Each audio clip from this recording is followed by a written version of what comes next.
What's going on, everybody? Sadistic Picker is back, and today we're going to do something a little bit different than what I'd normally do, which is I want to teach you all how to gut a lock. So this video isn't going to be for everybody. A lot of us already know how to gut locks, but some of us don't, and I want to show everybody how I gut a lock, and maybe talk about some of the things that are important when it comes to gutting a lock. Most important, I think, to gutting a lock is three things: proper tools, taking your time, and shims, which I guess would be part of proper tools. I can't express this enough. Shim locks. Also can't express enough. Take your time. That is probably the most important thing, is taking your time. Don't do it fast, especially a lock that you've never gutted before, or maybe a lock that isn't yours or somebody's CL. Now, if it is a CL or a not your lock, then it is proper etiquette to get a hold of the person the CL belongs to and ask them, hey, are you going to mind if I gut this? You know, some CLs come with something written out: do not gut this lock, please. Some CLs don't, and you have to track the person down. If you can't track the person down and you don't have a bunch of experience, my opinion would be don't gut the lock. Just don't gut it, you know. Maybe ask the person that you got it from, hey, did you happen to gut that lock? You got a picture of the pins? And they'll help you out, you know. Or possibly know somebody who did do a video on gutting the lock and checking out what's inside. Anyway, that is some of the more important parts to gutting a lock. Let's see. Also, proper tools. Let's go over the proper tools. When you get to gutting a lock, you want like something like this, or even, sorry, I'm not prepared, or even something like this. This is a Sparrow's C-clip remover. It wasn't that expensive. This also does other types of lock too. This right here came from the Huck kit, and I think the Huck kit is an awesome kit. It comes with these, what they call pinning shoes, core holders. It also comes with a pin retainer. This retains for Euro locks like this one. You would, sorry about my dog bumping. Anyway, I don't have this picked. Anyway, you would stick this in the top of the lock and slide this in, and it would hold them top pins in place while you're gutting your lock. Oh, also, what's cool about this Huck set is this is what the groove is for. It's for this. So it just slides down and you don't hit it. You can gut the lock without removing them. Or, sorry, gut the lock. You can push the core. Okay, so let's get on with gutting this lock. It also comes with these tweezers, but this is where I say the Sparrow's kit's better, because the Sparrow tweezers, look at this. One's really sharp and pointy, which I think these are great. Ooh, that got damaged a little bit. Shit. Wonder if it was always like that, because I don't remember using them on anything that hard. Okay, anyway, these are great for springs, but they're not great for pin. These are great for the pins. If you can see, they got a little hook at the end. And not that you probably couldn't do that to a pair of these. It would be harder than you think it is. Harder to manage than you think it is. Probably won't turn out as good as you want. Another good tool that comes in that Huck kit are these pliers. They are priceless. Another thing that comes in the Huck kit are these. Okay, I don't have a full-size Euro out here, but on a full-size Euro, you're going to have two halves, and you have to feed these in one at a time when you're gutting one half, and push it to the left, or sorry, the right, and then you put in another one of these, which would go up in there, and you would do so on and so forth until it is full and the plug is out. All right, so I will see if we can. Oh, and of course I pick one that is terrible for this. This is one of the ones where you have to stretch it out a little bit.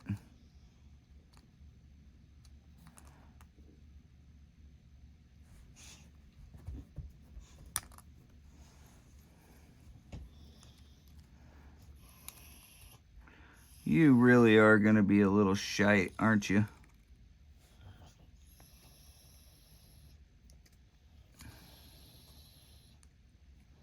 And I'm talking about the bulldog whining, everybody, in case you were wondering. But yeah, this clamp is going to be a little prick too.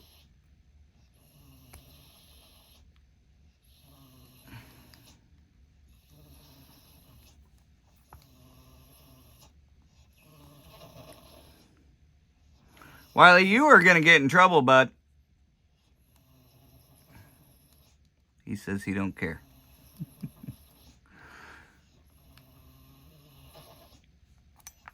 All right, we got that off.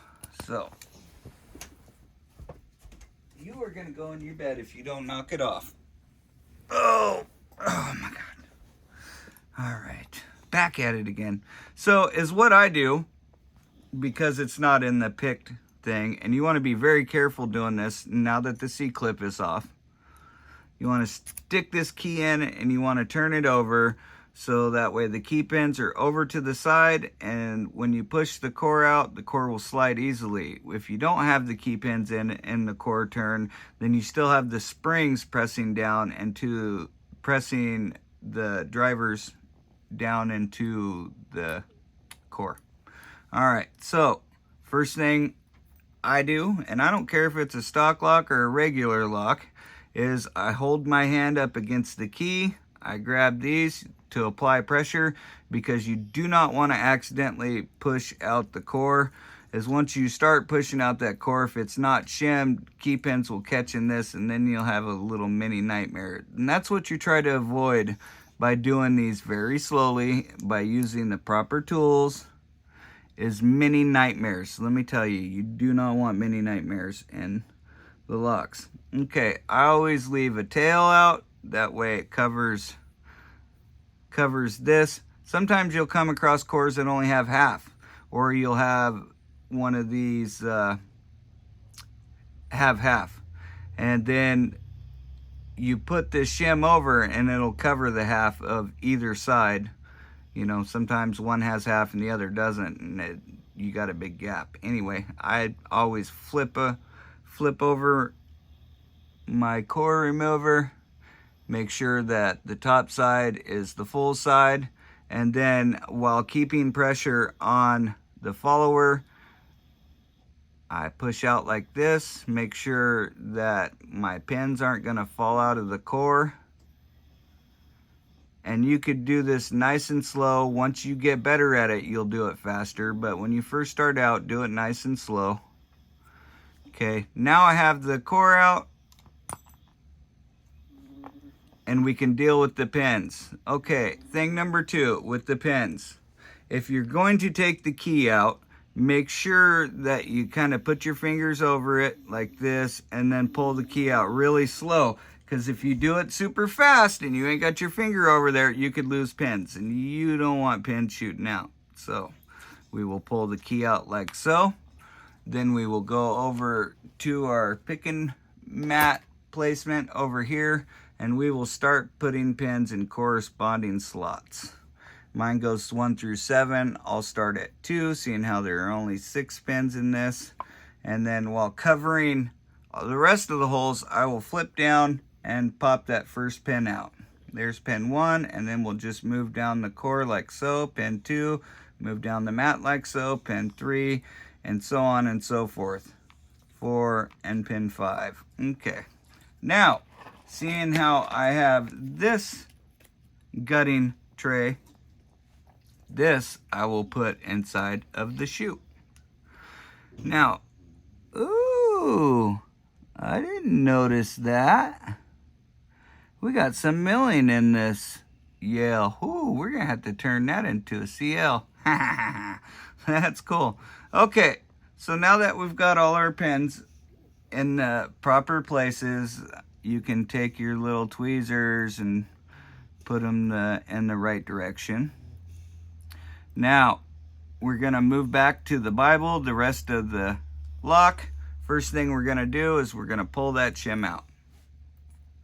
Then we're going to slowly press down on the follower. And this is most important. You got to do this really slow, or else springs and pins could go flying, and you wouldn't think, but man, they shoot out of here. You will never find them again. Okay, so we will go slow, and I will push on the follower while using my pinky on the back side to retain a little pressure. I'll push my follower, hold down on the pin and the stack, and then ease it up. Now, when you pull these out, you got to make sure that you put the right side facing down, because you want to put your pins back in the exact same way, especially on a CL. I can't express this more vitally, especially on a CL, because pin direction absolutely matters. Absolutely matters. Pin number 2. Ooh, look, we got a security pin. It is a little spool. That's nice. You guys see the spool down in there? Okay. So, same thing, pin direction. Doesn't much so matter in this stock lock, but on somebody's hard work, CL, you absolutely want to make sure pin direction. Not only that, going slow and pin direction, but, and I can't express this enough, get your pins back into the right chambers, because it really matters, especially if they got plug mods, Bible mods, the pin direction, and whether it's right side up or wrong side up, can really make or break a CL.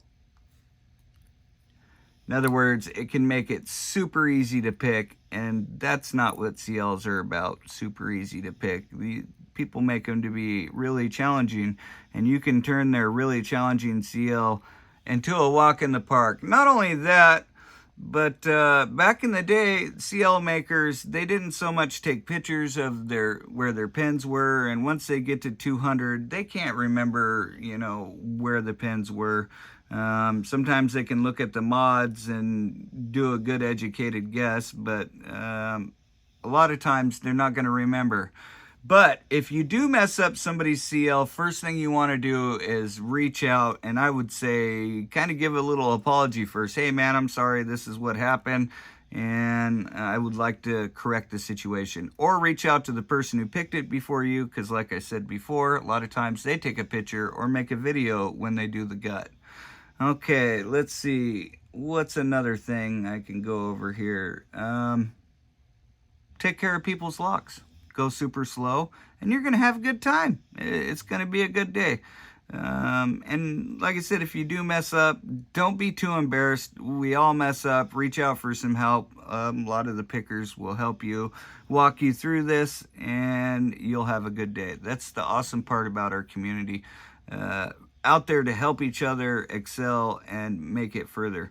So with that, let's get back to finish gutting this. So now I'm going to take the pins and I'm going to go right back in reverse order to how I took them out, and start at the end, start at the end. We're going to put that in there, put that in there, this in there. Oh.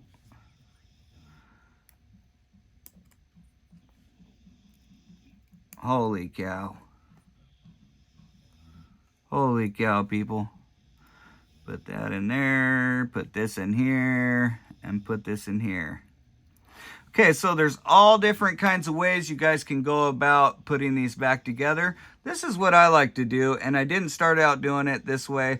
A lot of time I just put the core, use the core as the follower when replacing these pins. Now I use the follower as the follower while replacing these pins, and you'll see why.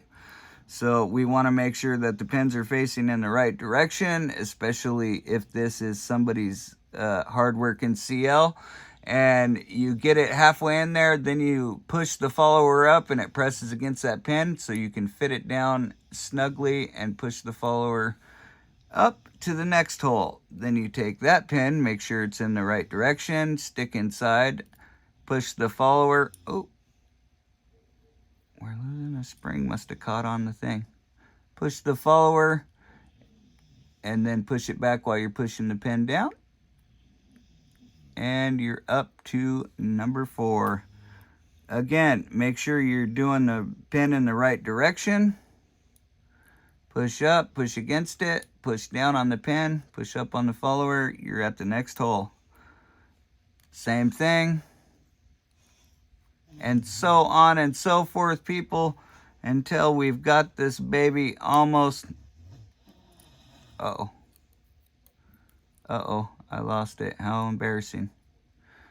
Till we got this baby almost full again. Yes, we are definitely going to have to CL this. Okay.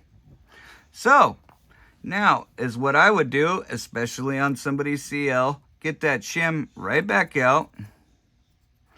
Place it right down the stack while leaving a little gap, so you're going to cover the plug and the shim.